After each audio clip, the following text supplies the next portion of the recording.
예전 근무지 동료와 이제 집으로 돌아올 수험생을 기다리며 오늘 중요한 일은 자녀에 대한 믿음으로 무조건 수고했다고 안아주는 일이다.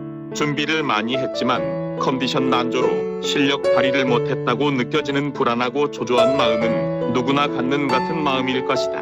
12년의 먼 길을 쉼없이 걸어온 너희는 무조건 장하고 대단하다. 오늘 자취방지에 실린 지역문학관 상주 작가가 쓴 칼럼 한 대목이다. 해마다 11월 중순 목요일은 국가적 대사인 대학 수능일이다. 작년까지 나는 교직에 몸담고 있었는지라 수능일이면 감독관 직무 수행 여부를 떠나 감회가 남다를 수밖에 없었다. 올해 2월 정년을 맞은 이후는 학교장과 관련된 소식은 거리를 두고 외면하기 일쑤인데 수능 소식은 예외였다. 아직 현직인 젊은 날 근무지 동료들과 수능일의 낮부터 얼굴을 보자고 약속되어서다.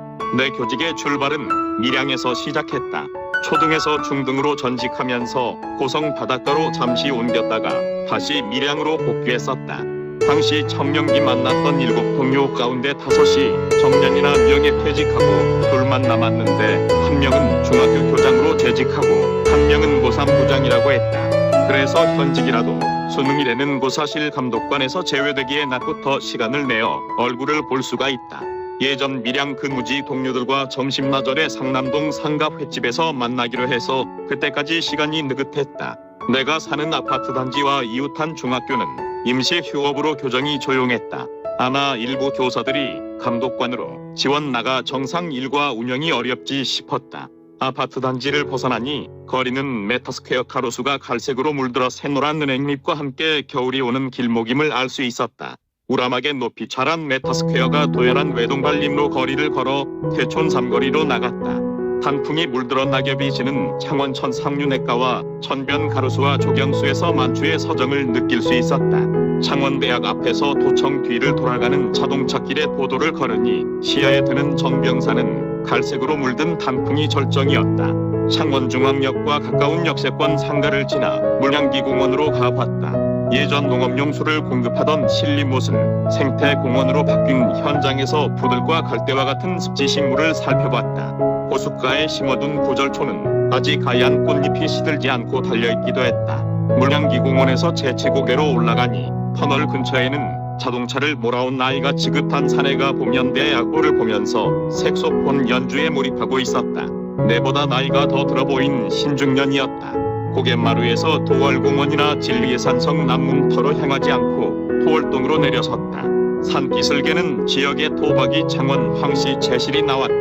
25호 국도와 연결되는 접속도로를 건너 주택가를 걸었다. 주택지가 끝난 곳에 한 고교 교문에는 수능 고사장이라는 펼침막이 걸려 있었다. 창원 축구센터 체육관 곁 텃밭으로 올라 구성귀를 살폈더니 며칠 전 내린 비로 물은 주지 않아도 되었다. 텃밭에서 내려와 서파동 주택지를 지나니 그곳에 한 고등학교 역시 수능 고사장으로 교정은 정막에 쌓여 있었다. 아파트 단지를 지난 상남공원에 이르니 일제강점기 의열단 단원으로 활약하다 대구 형무소에서 고초를 겪다가 순국한 배종세 열사를 기리는 빗돌이 세워져 있었다.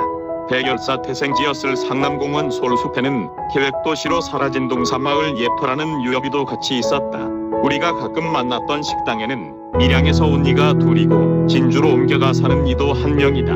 이들은 나처럼 퇴직해 자유로운 영혼으로 열차를 타고 왔다고 했다.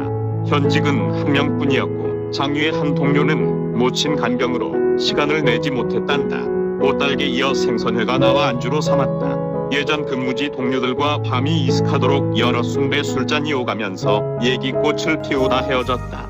22년 11월 17일